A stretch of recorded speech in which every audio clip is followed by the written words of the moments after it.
Dobrodošli nazaj. Z nami sta še vedno dr. Dominika Švarc-Pipan ter Tino Mamić.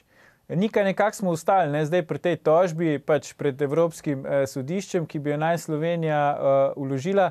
Nam lahko kaj več poveš o tem, kako poteka ta postopek? Ja, ta tožba se vlaga na podlagi 259. člena pogodbe o Evropski uniji in sicer je predviden tukaj dokaj zanimiv postopek, da bi gledalci malo bolje razumeli, kako bo to potekalo. Ko Slovenija to tožbo vloži, pravzaprav mora zadevo najprej preučiti Evropska komisija. Se pravi, tukaj gre za nek predhodni postopek, ki je obvezen. Evropska komisija, če v 3 mesecih ne poda nekega mnenja oziroma stališča glede zadeve, lahko Slovenija kljub odsotnosti kakršnekoli reakcije strani Evropske komisije enostavno nadaljuje s postopkom tožbe pred samim sodiščem.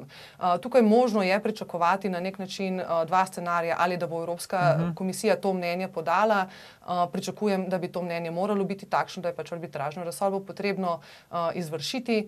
Možno pa je tudi, da bi se Evropska komisija iz taktičnih ali drugih razlogov odločila, da takega mnenja sploh ne poda. V vsakem primeru po poteku 3 mesecev ima Slovenija prosto pot, da nadaljuje postopek pred samim sodiščem Evropske unije, ki potem odloča o zadevi, pridobi stališča, dokaze, argumente obeh držav in potem v nekem roku, katerega pa je težko predvideti v tem trenutku, tudi presodi o vprašanju, ki ga bo Slovenija pravzaprav postavila, o zahtevku, ki ga bo Slovenija predložila sodišču. Kakšen natančen bo ta zahtevek, jaz seveda v tem trenutku ne vem. Tožbo pripravljajo strokovnjaki v okviru Ministrstva za zunanje zadeve in vlade skupaj s tujimi pravnimi strokovnjaki. Je pa možno pričakovati, da bo tožba na nek način šla tako v načelno smer v smislu tega, da je pač Hrvaška s tem, ko ne spoštuje arbitražno razsodbo, da krši temeljne vrednote Evropske unije, katerim se je zavezala s pristopom v Evropsko unijo, med katerimi so tudi spoštovanje in vladavine prava in demokracije in spoštovanje s tem tudi seveda mednarodnega prava, ki je del evropskega prava. Možno pa je tudi, pričakujem, da bi znale v tej tožbi seveda biti tudi bolj konkretne kršitve navedene, kot so kršitve recimo skupne evropske ribiške politike, s tem, ko hrvaški ribiči pač nezakonito prehajajo mejo v Piranskem zalivu in ribarijo brez ustreznih dovoljenj v okviru, v kontekstu te skupne evropske ribiške politike. Tako da potem, ko sodišče enkrat o tej situaciji odloči, spet pričakujem, ker verjamem, da tukaj pravni argumenti so na strani Republike Slovenije, da bi sodišče v prvi fazi verjetno odločilo na ta način, da bi odredilo Republiki Hrvaški, da mora v celoti spoštovati in izvršiti to arbitražno sodbo, da bi šlo pravzaprav za nek tak poziv. Potem, če v nekem roku Hrvaška te razsodbe ne bi spoštovala, pa so možni 3 nadaljnji scenariji, in sicer, da Slovenija sama še enkrat na sodišče Evropske unije naslovi zahtevek, da sodišče naloži Republiki Hrvaški tudi neko finančno kazen, neke penale, ki so lahko enkratni znesek ali pa periodična plačila, ali pa sprejme kakšne druge ukrepe za to, da bi Hrvaško nekako prisililo k spoštovanju arbitražne razsodbe in tudi sodbe sodišča Evropske unije. Ta isti zahtevek lahko vloži tudi Evropska komisija v primeru, da Hrvaška te sodbe Evropskega sodišča ne bi spoštovala. Je pa dostikrat v praksi situacija takšna, da tudi samo sodišče ob neupoštevanju razsodbe strani ene ali druge države samo uvede dodaten postopek in izda dodatno odločbo, s katero naloži neko finančno kazen ali druge ukrepe. To se sliši zdaj zelo zapleteno, ne? Tino, ti si prej omenil, da je pač Cerar politično truplo. Zdaj, po tem, kar nam je povedala Nika, bo to itak tema za naslednje parlamentarne volitve, predvidoma čez 4 leta, 2022. Ja, se zato pravim, da bojo po mojem v Zagrebu poskusili zdaj pač se premakniti, ne? Ker dejansko je zdaj na Zagrebu, ne? Zagreb, če hoče kaj narediti, lahko zdaj naredi. Na slovenski strani so pač pripravljeni se dogovoriti, ne? Tudi vemo zelo jasno, kaj je arbitražni sporazum prinesel in jaz mislim, da tukaj, da bi se dalo, posebej zato, ker ne gre za kakšne velike razlike. In tudi jaz pravnik sicer nisem, ne? Ampak recimo Vasilka Sancin je tudi predlagala čisto konkretno, da bi se državi dogovorili v eni taki skupni, če rečem, izjavi oziroma skupnem dogovoru, ki bi mi rekli upoštevanje arbitraže, oni pa bilateralni sporazum. Ne. To v politiki se vse da. Ne. Tudi recimo, kar je Nika pregovorila glede Hrvaške, res je, kar pišejo mediji, kar govorijo politiki, kar govorijo Plenković, to je vse res. Ampak po drugi strani treba vedeti tudi, kaj je v ozadju. In v ozadju ne smeš poslušati to, kar govorijo v saboru in kar dajo na televiziji na prvo mesto, ampak je treba kakšnega analitika poslušati ali pa kakšnega kako bi rekel, politika iz druge lige, ki veliko pozna in tam vidiš v bistvu, kako država diha in tam iz teh znakov jaz sklepam, da je v Zagrebu, da so pripravljeni se dogovarjati. No, ima pa Slovenija tudi svojega predstavnika na tem Evropskem sodišču, ne, to je dr. Marko Ilešič, tako da ne bi bil kdo slučajno od naših gledalcev v skrbeh, da bomo tukaj čist brez pomoči, ne. Čeprav po drugi strani pa vemo, da pri sami pač arbitražnem postopku je ta naša pomoč, ki smo imeli na koncu, se skoraj izkazala za bolj, bi rekel, največji problem tega postopka. Predlagam, da gremo sedaj na drugo temo, to pa je vloga Slovenije na Balkanu. Poglejmo prispevek. Na Brdu pri Kranju poteka neformalno srečanje voditeljev držav, vključenih v pobudo Brdo-Brioni. Gostitelja, slovenski predsednik države Borut Pahor in hrvaška predsednica Kolinda Grabar-Kitarović sta sprejela predsednike Srbije, Makedonije, Kosova, Albanije in Črne Gore ter predsedujočega predsedstvu Bosne in Hercegovine. Posebni gost je nemški predsednik Frank-Walter Steinmeier. Že dopoldne so se na posebnih pogovorih sešli predsedniki Slovenije, Hrvaške in pa Nemčije. Se bo pa Walter Steinmeier sešel posebej na ločenih pogovorih s predsednikom Kosova in predsednikom Srbije. Ti dve strani še letos nista sedli za isto mizo. Tudi tukaj je bilo čutiti med kosovskimi in srbskimi politiki vse razen simpatij. Zagotovo bo veliko pozornosti pritegnil makedonski predsednik, z njim se bo še šel tudi predsednik Pahor. Slovenija ni Balkan in po drugi strani Slovenija in Balkan. Kako se vama zdi zdaj ta odnos Slovenija-Balkan? Je to neko naše prekletstvo, imamo s tem težave, bi tukaj lahko bili bolj aktivni, bi lahko izkoristili to našo skupno preteklost? Nekako se mi zdi, da se saj vladajoča politika pri nas skozi celo to obdobje samostojnosti ne zna prav odločiti. En čas bežimo stran od Balkana, potem smo spet užaljeni, ker nas ne upoštevajo bolj na Zahodu, ko pač urejajo stvari na Balkanu ali pa se pogovarjajo z balkanskimi državami. Kaj se vama zdi? Jaz bi rekel tako, da je geografsko se lahko kregamo, kje se začne Balkan, ne? Na to zmerom, ja. Ali na Hublju, tukaj odzadaj za mano, ali na Ljubljanci oziroma na Savi. To je pač geografija. Ne? Jaz mislim, da geografsko, da Slovenija ne spada na Balkan, predvsem zaradi dinarskega gorstva, ki nekako to zamejuje. Zdaj smo si vdahnili, smo mislili, da boš rekel, da spada. Vendar moramo pa gledati tudi kulturno, ne? In tudi etnično. Če gledamo etnično, smo si etnično najbolj podobni tudi jezikovno s Hrvati. Ne? In tudi ta naselitev, ki je prišla v Slovenijo iz severa in zahoda, je bila ta južna močnejša. Tako da imamo ogromno teh podobnosti. Žal pa smo tisto, v čemer nismo bili Balkanci, ne, v tem negativnem smislu, v veliki meri izgubili. Slovenija je bila leta 90 bistveno manj skorumpirana država, kot je bila takrat Hrvaška ali katerakoli druga bivša Jugoslovanska republika. Danes pa... Tu smo se zdaj popravili, ne? Ja, v negativnem jaz bi rekel, da je danes drugače, da je danes stopnja korupcije verjetno celo višja. Ne? Ker moramo vseeno videti recimo dva znaka, taka recimo v Srbiji in na Hrvaškem grejo v zapor tudi bivši ministri, tudi bivši predsednik vlade sedi na Hrvaškem, ne?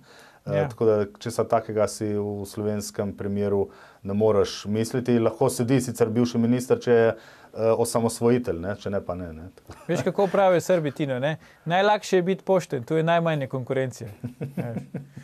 Ja, izvoli, se pravi, imamo vezi z Balkanom. Ja, jaz mislim, da smo tukaj pač to izgubili, ampak če pustimo zdaj to kulturološko zadevo, jaz mislim, da to bleščečo izolacijo, ta splendid isolation, kot imenujejo Britanci temu, ko smo se imeli za nekaj več, da smo tu ogromno izgubili, ne, zato smo tudi recimo izgubili denar od varčevalcev Ljubljanske banke, ker če bi se mi takrat dogovorili, ko smo v začetku 90-ih let, ko smo točno vedeli, da bo prej ali slej bo treba plačati račun, če bi mi takrat dali denar hrvaškim varčevalcem, bi lahko potem investirali in kupovali hrvaške banke, hrvaško premoženje in tako naprej. Sedaj, po tolikih letih, je pa dejansko Hrvaška kapitalsko precej zaprta za Slovenijo, ne, in Slovenci so zelo malo pokupili tam. In po drugi strani pa hrvaške varčevalce itak vseeno treba izplačati. Ne? Tako da to ni bila kakšna nepredvidljiva stvar, ne? Ker če ti daš nekomu denar, ga boš moral vrniti, ne? Če je to dokazano. Zdaj, jaz mislim, da Slovenija ima ogromno talentov za ta, če rečem, Zahodni Balkan, zato ker pozna kulturo, pozna jezik, pozna ljudi. To tudi vidimo, ne nazadnje imamo recimo visokega predstavnika v Bosni in Hercegovini, Valentina Inzka, ki je koroški Slovenc. Imamo še celo vrsto drugih Slovencev, ki so naredili kariero na tem področju. In Balkan je za Evropo v marsičem zelo neznan, ne? Posebej, če ga gledaš s slovenskimi očmi. Če povem čisto en tak banalen primer. Ko sva pred leti sva z ženo živela v Luksemburgu in sva delala kot korektorja. In potem je... Ampak ne pri odbojki, ne? Ne. In recimo je moja žena dobila v roke en dokument, ki je bil v cirilici in je rekla, to je napačen dokument. Ne? In so rekli, kako je napačen? Ja, piše, je rekla. Ne? Kako veš, kaj piše? Ja, dobro, je bila bolgarska cirilica, ampak ko bi rekel, z našim znanjem toliko znaš prebrati, ne, da veš, da to ni eno in isto. Ne? In takrat vsi so jo gledali kot deveto čudo, ne? Kako je zdaj človek, ki zna cirilico. Ne? In zdaj ogromno takih malenkosti je, s katerimi bi lahko prav Slovenci nekaj naredili. Je treba pa seveda paziti, zdaj, da ne bom predolg, ampak Hrvaška na tem področju veliko več dela in je tudi veliko bolj ambiciozna in tu je treba dejansko se dogovarjati in narediti eno zavezništvo, ne, zato proti Bruslu in proti Balkanu, zato da bi bili oboji skupaj precej močnejši. Okay. Nika, ti imaš dosti stikov, tudi delala si v teh mednarodnih evropskih inštitucijah. A so tebe kdaj imeli za referenco, so te kdaj vprašali kolegi, formalno, neformalno, poslušaj, daj nam ti razloži, kako zdaj to gor dol? Imajo tam ta občutek v Bruslu, druge v Hagu, da smo mi neki poznavalci Balkana ali ga nimajo? Ja, vsekakor ne. Jaz sem imela to izkušnjo predvsem v okviru svojega dela na Mednarodnem kazenskem sodišču za nekdanjo Jugoslavijo v Hagu, kjer sem delala na tožilstvu, na pritožbenem oddelku, kjer sem bila kar dolgo časa pravzaprav edina v tožilski ekipi, ki je štela okoli 40 ljudi, ki je prihajala iz te regije nekdanje skupne države. To je zanimivo, se pravi 40 vas je bilo in ti si bila edina iz teh zanimivo. Ja, tako, to je bilo tudi meni pravzaprav ena velika zanimivost, ko sem to opazila, ko sem prišla tja. In ravno tako podobno, kot je opisal neko podobno izkušnjo Tino, takšno izkušnjo sem imela tudi jaz pri tem, ko sem pravzaprav na nek način po pomoti ali iz nevednosti v začetku dela na tem sodišču pričela brati dokumente kar v srbskem, hrvaškem ali bošnjaškem jeziku, tako da nisem pravzaprav brala angleških prevodov, ne, s katerimi so delali moji sodelavci in sem prav tako opazila nekatere pomanjkljivosti pri prevodih, mogoče nekatere nianse, ki sem jih potem lahko pojasnila svojim kolegom in so se prav tako čudili. Kajti dejstvo je, to, kar je Tino zelo dobro povedal, je, da je res, ne, Slovenci imamo vendarle neko kulturno razumevanje, imamo neko zavedanje, poznavanje kulture na tem območju, poznamo jezik, pravzaprav smo toliko časa živeli skupaj in sodelovali, da poznamo način razmišljanja. In meni je to pri mojem delu prišlo zelo prav, kolegi so to tudi spoštovali in opazovali. Na tem tožilstvu, kjer sem jaz delala, je bila pravzaprav večina zaposlenih Američanov ali pa Kanačanov, se pravi, prihajali so iz Severne Amerike, ker imajo popolnoma drugačen pogled tako na kazenske postopke, seveda pa ne poznajo kulture in samo razumevanje zgodovine balkanskega konflikta jim je delalo težave, ne, denimo. Potem bi pa mogoče nekako se malo navezala na to, o čemer sta že govorila s Tinom. Jaz mislim, da Slovenija ima izredno pomembno vlogo, vse te vloge tudi zaveda, koliko pa v praksi mogoče bi lahko to vlogo še nekako intenzificirala. Je seveda drugo vprašanje. Ima pa Slovenija tu vendar nek naraven položaj. Ne? Mislim, da ni toliko pomembno, ali se Slovenija identificira kot država Balkana ali ne, ali država Srednje Evrope, imamo to neko krizo identitete. Bolj pomembno je to, kaj lahko na tem področju v tem okviru storimo. Na nek način so tudi države v naši soseščini, tako Hrvaška in tudi druge države nekdanje Jugoslavije in širše Zahodnega Balkana, neko naše naravno zaledje, tako v ekonomskem, razvojnem, varnostnem smislu. Kot vemo, Slovenija je sprejela v okviru svoje uradne strategije zunanje politike tudi pomembne programske vsebine, smernice v zvezi z svojim odnosom do republik nekdanje Jugoslavije in širše Zahodnega Balkana in si aktivno prizadeva pravzaprav na vseh področjih sodelovanja, tako postavlja med prioritete seveda pomoč in nekako podporo tem državam pri vključevanju v okviru širitve, nadaljne širitve Evropske unije, ki je seveda na nek način v tem trenutku vprašljiva, vendar tu Slovenija ima in igra pomembno vlogo. Prav tako Slovenija med prioritete postavlja druge oblike sodelovanja, se pravi gospodarsko sodelovanje s temi državami, kjer mislim, da ima lahko Slovenija izjemno pomembno vlogo. Kot vemo, v okviru procesa Brdo-Brioni tudi potekajo programi, ki se fokusirajo na mlade v tej regiji in poskušajo na nek način približati določene vsebine Evropske unije, jih informirati, jih izobraževati na področju diplomacije, poslovanja in tako naprej. Tako da mislim, da tukaj Slovenija je kar bolj aktivna, kot se pa to mogoče v javnosti marsikdaj zdi. Ja, nekaj tega je, ni pa verjetno tega vtisa, da je to pač neka prav strateška usmeritev, ne? Ker gremo zdaj že k koncu oddaje, Tino, samo enem stavku, prosim. Glede na to, da ima Hrvaška nerešena mejna vprašanja tudi z drugimi bivšimi republikami Jugoslavije, pričakuješ, da bo Slovenija ponudila posredništvo v teh mejnih sporih Hrvaški? Mislim, da tvoj smeh pove vse. Najlepša hvala, spoštovana gosta, dr. Dominika Švarc Pipan, stalni komentator, Tino Mamić, za vajine cenjene komentarje v današnji oddaji. Po oglasih pa gremo po medaljo. Naši orli namreč spet letijo.